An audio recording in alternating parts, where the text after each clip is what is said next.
باللہ من الشیطان الرجیم بسم اللہ الرحمن الرحیم۔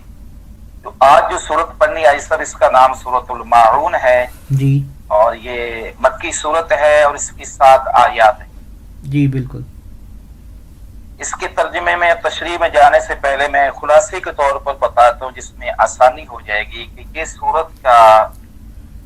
صورت کے اندر منافقین کی، کفار اور منافقین کے چند افعال قبیحہ اور مذمومہ کو بیان کیا گیا ہے، جی جن کے کفار اور منافقین کے بعض افعال قبیحہ کو اس میں بیان فرمایا گیا ہے، اور وہ افعال قبیحہ بیان فرمانے کے بعد ان پر جہنم کی وعید بیان ہوئی۔ جی ٹھیک ہے۔ اور یہ جو افعال ہیں، یہ افعال عام طور پر کفار اور منافقین ہی میں پائے جاتی ہیں، مسلمانوں کے اندر کم ہیں۔ اگر کسی مسلمان میں ہے تو اس کے لیے یہ وعید جہنم کی نہیں ہے جو کفار اور منافقین کے لیے ہے، لیکن وہ مسلمان بھی گناہگار ہوگا یہ افعال کرنے کی وجہ سے۔ ٹھیک ہے۔ اب وہ افعال کیا ہیں؟ پہلی بات یہ ہے کہ وہ قیامت کا انکار کرتا ہے، قیامت کو جھٹلاتا ہے۔ جی دوسرا فعل اس کا یہ ہے کہ وہ یتیم کو دھکے دیتا ہے۔ جی یتیم کے ساتھ پیار اور محبت کے کرنے کی بجائے یتیم کو یہ دھکے دیتا ہے۔ جی تیسرا ہے کہ وہ ضرورت مند بھوکے مسکین کو کھانا کھلانے کی ترغیب نہیں دیتا۔ جی کسی سے نہیں کہتا کہ یہ ضرورت مند مسکین ہے، محتاج ہے، اس کو کھانا کھلا دے۔ جی یہ 3 افعال قبیحہ ہو گئے، قیامت کا انکار کرنا یعنی اس کو جھٹلانا، یتیم کو دھکے دینا، اور اسی طرح مسکین کو کھانا دینے کی ترغیب نہ دینا۔ جی ٹھیک اور ہے۔ اگلی بات یہ ہے کہ چوتھی فعل قبیح یہ ہے کہ وہ نماز یعنی جب پڑھتے ہیں تو ان کی نماز میں وہ کیا ہے، اس اپنی نماز کو بھلا دیتی ہیں، اور اس کے بعد اگر وہ پڑھتے ہیں تو دکھلاوے کے لیے پڑھتے ہیں۔ اور آخری بات جو قبیح ہے وہ یہ ہے کہ وہ زکوٰۃ وغیرہ نہیں دیتے، روک لیتے ہیں اپنے مال کو۔ ٹھیک ہے جی، یعنی کہ اس میں 5 چیزیں ہو گئیں پھر۔ جی، بالدین ہو گیا، یدعو الیتیم ہو گیا، اور ولا یحض علی طعام المسکین 3 ہو گئی، اور نماز میں سستی اور کاہلی کرتے ہیں، پڑھتی نہیں ہیں، یہ 4 ہو گئی، اور اگر پڑھتی ہیں تو دکھلاوے کے لیے پڑھتی ہیں 5 ہو گئی، اور چھٹی ہے زکوٰۃ نہیں دیتے 6 ہو گئے ٹوٹل۔ جی 6 جی۔ اب میں نے پہلے گزارش کی ہے کہ یہ کفار اور منافقین کے افعال قبیحہ ہیں، اور ان افعال قبیحہ پر پھر کیا ہے جی، جہنم کی وعید یعنی جہنم کا ان کے بارے میں بتایا گیا کہ یہ جہنمی ہے۔ وہ کہا ہے ذکر فویل للمصلین، یہاں پر ہے۔ فویل کا معنی ہے جہنم کی ایک وادی کا نام ہے یا جہنم ہے۔ جی تو اب یہ اللہ معاف فرمائے مسلمانوں کو ان چیزوں سے جو افعال قبیحہ ہے ان سے دور رہ کر افعال حسنہ اپنی زندگی میں لانے چاہیے، اور اگر کسی سے یہ کام سرزد ہو جائے ایمان کے ہوتے ہوئے تو اس پر توبہ کرے، استغفار کرے۔ اللہ غفور رحیم ذات، اللہ معاف فرما دیتے ہیں اور اپنے اس بندے سے خوش اور راضی ہو جاتے ہیں۔ جی سبحان اللہ۔ اب میں ان کو پہلے ترجمہ کرتا ہوں، پھر اس کے ساتھ ساتھ یہ افعال قبیحہ کیسے قبیح، اس کی تھوڑی سی تشریح ہوگی۔ جی بالکل۔ شروع کرتا ہوں اللہ کے نام سے جو بے حد مہربان اور نہایت رحم والا ہے۔ جی اور آئیتا اس کا معنی ہوتا ہے لفظی دیکھنا دی۔ جی الذی کا معنی ہے اس کو یا جو، یکذبو کا معنی ہے جھٹلاتا ہے جی۔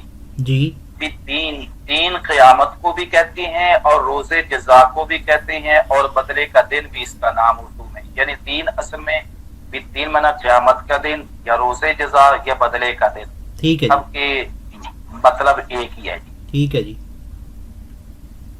ذالک منا وہ آدمی، الذی جو یدو کا منا ہوتا دھکے دینا، جی دودکارنا، یتیم منا یتیم کو، وہ منا اور ہے، لا منا نہیں، یحض کو منا ہے ترغیب دینا، ٹھیک ہے جی۔ تیار کرنا، آمادہ کرنا کسی کو، علا منا اوپر، طعام منا کھانا، مسکین منا محتاج مسکین، فا منا ہے پھر، ویل منا خرابی، مسلین منا ان نمازیوں کی، الذین جو ان صلاتہم اپنی نمازوں سے بے خبر ہیں جی، ان منا سے، صلات منا نماز، ہم منا اپنی، ساہل منا بے خبر ہیں یعنی بھلا بیٹھے ہیں نمازوں کو جی۔ الذین وہ جو، ہم منا وہ، یراؤن دکھلاوا کرتے ہیں، جی وہ منا ہے، اور یمنعون منا روکے رکھتے ہیں، ماعون منا زکوٰۃ کو جی۔ ٹھیک ہے جی۔ اب یہ الگ الگ ترجمہ ہو گیا، میں اس کا بامعنی ترجمہ کرنے لگا ہوں۔ جی۔ اور آیت الذی، تو نے دیکھا اس کو جو جھٹلاتا ہے روزے جزا کو یا قیامت کے دن کو، جی فذالک وہ آدمی ہے کہ یدعو الیتیم، جو یتیم کو دھکے دیتا ہے، ولا یحض علی طعام المسکین، اور نہیں وہ ترغیب دیتا یا نہیں وہ یعنی تیار کرتا مسکین کو، محتاج کو کھانا کھلانے پر، جی فویل بس ہلاکت ہے یا خرابی ہے، مسلین ان نمازیوں کو لیے، الذین هم عن صلاتهم ساہون، جو اپنی نمازوں سے، اپنی نمازوں کو بھلا دیتی ہیں یا اپنی نمازوں سے غافل ہیں جی یا بے خبر ہیں جی۔ ساہون کا معنی بھلانا بھی ہے، بے خبر بھی ہے، غافل ہونا بھی ہے۔ ٹھیک ہے جی۔ الذین وہ جو دکھلاوا کرتے ہیں، ویمنعون الماعون، اور وہ زکوٰۃ نہیں دیتے یا مانگے کی چیز نہیں دیتے۔ جی جی ٹھیک ہے۔ یہ ترجمہ ہو گیا با محاورہ۔ اب اس کی تھوڑی سی تشریح کہ یتیم جو ضرورت مند ہے اس کو اور مسکین کو صرف کھانا نہ دینے کی بات الگ ہے، بلکہ اس کو دھکے دیتا ہے، جبکہ اللہ تعالیٰ نے دوسری جگہ پر فرمایا ہے رسول اکرم صلی اللہ علیہ وسلم کو اور آپ علیہ الصلوۃ والسلام کے وسیلہ سے اور ذریعہ سے پوری امت مسلمہ کو یہ حکم ہے کہ وَأَمَّا الْيَتِيمَ فَلَا تَقْهَرْ، یتیم کو آپ بالکل چھڑکے نہ اور یتیم کو دھکے نہ دیں اور یتیم کو دودکارے نہ دیں۔ ٹھیک ہے تو جی۔ یہ یتیم کے بارے میں ترغیب ہے اور اسی طرح مسکین کے بارے میں بھی ترغیب ہے، اور ان کے ساتھ حسن سلوک اور پیار محبت اور ضرورت کے وقت ان کی خبر گیری کرنے کی ترغیب، اور اس پر بڑا اللہ تعالیٰ کی طرف سے ثواب کا وعدہ ہے جی ٹھیک ہے۔ جبکہ اس کے خلاف جو قیامت کو نہیں مانتا کافر ہے یا منافق ہے کہ اوپر سے کلمہ پڑھتا ہے اور دل میں وہ منافقت رکھتا ہے اور دین اور دینداروں کا اور اسلام کا اور اسلام والوں کا دشمن ہے، ان دونوں آدمیوں کی یہ کیفیت ہے کہ وہ یتیم کو صرف کھانا کھلانا نہیں بلکہ اس کو دھکے دیتی ہیں اور اس سے نفرت کرتی ہیں جی۔ اور رہی بات چونکہ منافق جو ہے وہ کافر تو نماز سرے سے اس کا کفر تو اعلانیہ ہوتا ہے، جو منافق ہوتا ہے اس نے اپنے کفر کو چھپا رکھا ہوتا ہے، تو وہ جو ہے نا جب یعنی کیا ہے جماعت کا وقت ہو جائے تو نماز تو پڑھتا ہے جب سب میں ہو، لیکن وہ پڑھتا کیا ہے دکھلاوے کے لیے، جی جی۔ اور جب اکیلا ہوتا ہے تنہا ہوتا ہے تو اس وقت وہ سرے سے نماز پڑھتا ہی نہیں ہے۔ ٹھیک ہو گیا جی۔ جب وہ اکیلا ہو اور تنہا ہوتا ہے تو اس وقت وہ سرے سے نماز پڑھتا ہی نہیں ہے۔ اسی کو کہا گیا ہے کہ وہ کیا ہے عن صلاتہم ساہون، وہ اپنی نمازوں کو بھلا دیتی ہیں، اور جب وہ مجمع میں ہوں یا مسلمانوں میں بیٹھے ہوں اور نماز کا وقت ہو جائے تو پھر مجبوراً ان کو نماز تو پڑھنی پڑتی ہے، لیکن وہ نماز کیا پڑھتے ہیں دکھلاوے کے لیے پڑھتی ہے۔ جی ٹھیک ہے۔ ہاں جی، تو آگے فرمایا کہ یمنعون الماعون، معون کا معنی ہے شے قلیل، لفظ لفظی معنی اس کا ہوتا ہے شے قلیل. بعض حضرات نے اس کو معنی یہ کیا ہے کہ عام استعمال کی چیزیں، مثلا اس کی مثالیں بھی دی ہوئی ہیں جی، کلہاڑی ہے، اسی طرح یعنی گھر میں استعمال کی عام چیزیں جو پڑوسی کو ضرورت پڑ جائے، جو رشتہ دار کو ضرورت پڑ جائے، تو وہ کوئی پڑوسی یا رشتہ دار مانگنے کے لیے آتا ہے تو اس کو دیتا نہیں ہے. اب رہی بات کہ یہاں پر معاون کا منع زکوٰۃ، کہ وہ کیوں؟ اس لیے کہ زکوٰۃ بھی ایک مال کثیر کے مقابلہ میں شے قلیل ہی ہوتی ہے، یعنی 100 میں سے 2.5 روپے، اور کیا 1000 میں سے 25 روپے بنتے ہیں، اور لاکھ کے پیچھے 100 روپیہ نکالنا پڑتا ہے زکوٰۃ کا. تو لاکھ کے مقابلہ میں 2500 روپیہ یہ قلیل ہی ہے نا جی. جی بالکل ٹھیک. ہاں جی، تو اس لیے اس کو مانا یعنی لفظی معنی تو اس کا ہے معاون کا معنی شے قلیل، اور اب اس کا زکوٰۃ کو شے قلیل اس لیے کہا گیا ہے کہ وہ بھی ایک مال کثیر کے مقابلے میں تھوڑا سا حصہ اللہ رب العالمین نے فرمایا کہ تم اپنے مال سے نکال کر بقیہ سارا لاکھوں کروڑوں مال کو پاک کر لو، اور ایک تو تمہارا مال بھی پاک ہو جائے گا، اور ایک مستحقین اور جو ضرورت مند ہیں ان کی ضرورت بھی پوری ہو جائے گی، تو تمہیں اللہ ڈبل اجر عطا فرما. جی بالکل، سبحان اللہ. اور تمہارا مال بھی چوری سے اور نقصان سے اور مرضوں سے اور پریشانیوں سے، ایکسیڈنٹوں سے اللہ تعالیٰ اس کو محفوظ فرما دے. جی سبحان اللہ. اب رہا یہاں ایک لفظ ہے الذین هم یراؤون، جو پہلے تو وہ نماز پڑھتے نہیں، اگر اکیلے ہوتے ہیں تو سرے سے نماز منافق پڑھتا ہی نہیں، اگر پڑھتا ہے مجبوراً پڑھنے کا وقت یعنی نماز کا وقت ہو گیا، جماعت کھڑی ہوگی تو پڑھتا ہے، تو دکھلاوے کے لوگوں کو دکھلاوے کے لیے پڑھتا ہے کہ میں یہ دیکھو جی نماز پڑھ رہا ہوں. جی اب یہ ہے تو منافق کے لیے، لیکن حکم اس کا عام ہے جی. مسلمان کو بھی احادیث میں اور قرآن عظیم میں یہ اسے حکم دیا گیا ہے کہ تم جو ہے جو بھی کام کرو اللہ کی اس میں جو اعمال کرو، بدنی عبادت کرو یا مالی عبادت کرو، جو بھی کرو اس کے اندر چند باتیں قبولیت کے لیے ضروری ہیں. ایک تو اللہ کی رضا ہو، ایک اس میں خلوص نیت ہو، اور دوسرا کیا ہے دکھلاوا نہ ہو، اور تیسرا کیا ہے اگر مال ہے تو وہ حلال مال ہو، اور اگر بدنی عبادت ہے تو وہ بدنی عبادت سنت کے مطابق صلی اللہ علیہ وسلم کے رسول کرم صلی اللہ علیہ وسلم کی سنت کے مطابق وہ عمل ہو تو اب وہ قبول ہے. جی ٹھیک ہے. یہ چیزیں ہوگی جی صاحب. اگر بدنی عبادت ہے تو اس میں طریقہ رسول اللہ صلی اللہ علیہ وسلم کا ہو، اور اللہ کی رضا ہو، نیت خالص ہو، دکھلاوا مقصد نہ ہو تو وہ عبادت قبول. اور اگر مالی عبادت ہے، انفاق فی سبیل اللہ ہے، تو اس میں کیا ہے قبولیت کے لیے جو مال طیب ہو، جو کہ فرمایا کہ اللہ طیب یحب الطیبہ، اللہ کریم یحب الکرم، اللہ تعالیٰ خود پاک ہے اور پاکی کو ہی پسند فرماتی ہیں. طیب مال ہو تو اللہ تعالیٰ اس کو قبول فرماتے ہیں. دوسرا یہ ہے کہ دکھلاوا نہ ہو. تیسرا یہ ہے کہ کسی پر احسان جتلانے کے لیے نہ ہو اور اللہ کی رضا کے لیے ہو تو پھر اللہ قبول فرماتے ہیں. جی ایک حدیث مبارکہ میں آتا ہے کہ کل قیامت والے دن عرش الہی کے نیچے 7 آدمی ہوں گے.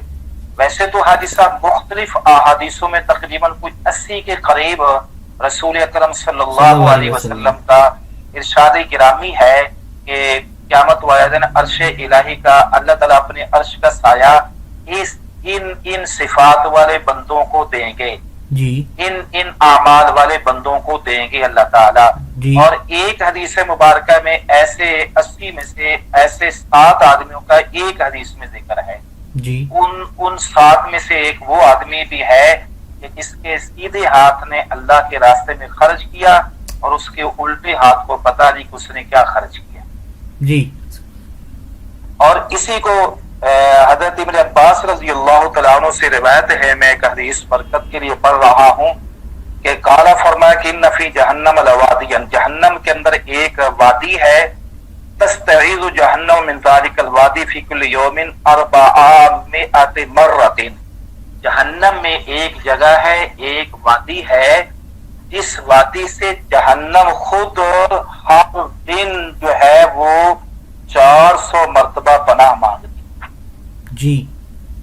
یعنی اتنی سخت وہ وادی ہے جہنم کی، اللہ معاف فرمائے.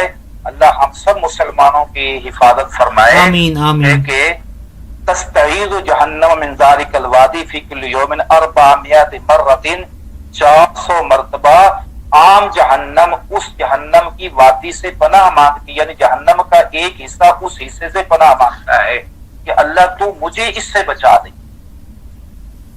یعنی وہ اتنی سخت اللہ معاف فرمائے جہنم کا وہ حصہ ہے جی. جی جی. اب فرمایا کہ اعد ذالک الوادی، یہ جہنم کی وادی ہے کن کے لیے؟ جس سے جہنم بھی پناہ مانگتی ہے.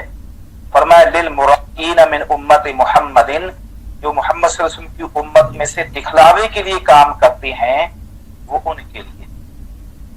جی اللہ وہ عمل بدنی عبادت ہے یا مالی عبادت ہے اور اس میں شہرت مقصد ہے اور اس میں دکھلاوا مقصد ہے، تو بجائے اس کے ثواب کے بلکہ اس کے لیے ایک وعید ہے جہنم کی. اللہ معاف فرمائے.